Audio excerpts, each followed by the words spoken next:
It's just 7 years since the public first experienced cinema in London.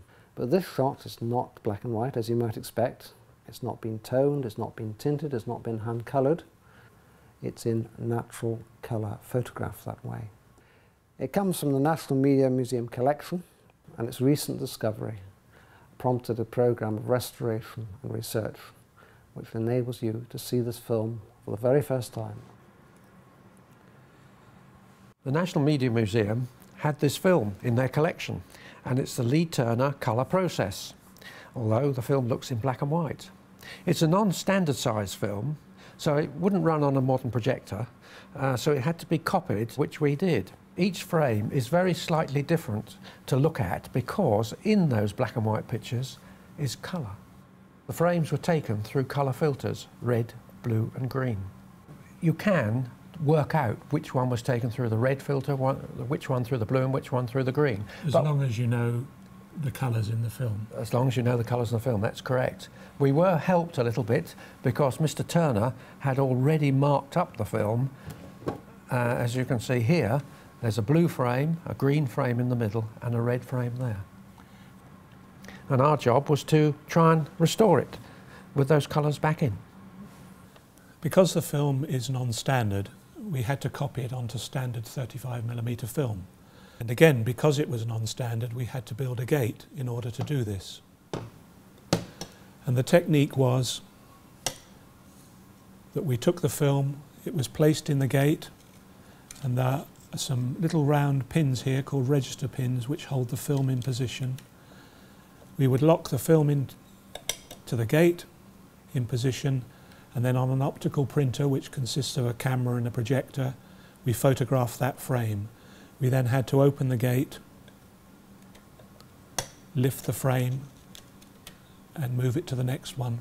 When we were photographing it, we didn't know what the result was until the film had been processed.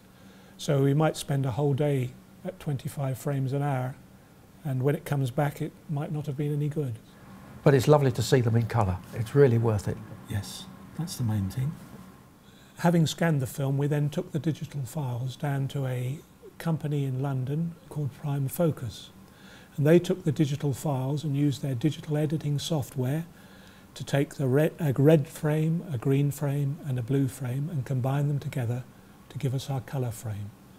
It was important that we used the technique that Terner had used in his projector, that is taking frames 1, 2 and 3 and then taking 2, 3, 4, 3, 4, 5 and so on. It was quite important for us to produce the result and also to verify that Terner's system did actually work. Well, Edward Raymond Terner was born in 1873 in Cleveland, Somerset. From the age of 15 he was a photographer working at various photographic studios around London. His work with Frederick Ives and the Photochronoscope Syndicate is absolutely crucial to this because he learns there how to separate colours into red, green and blue separations, and he obviously starts to understand the chemistry of it.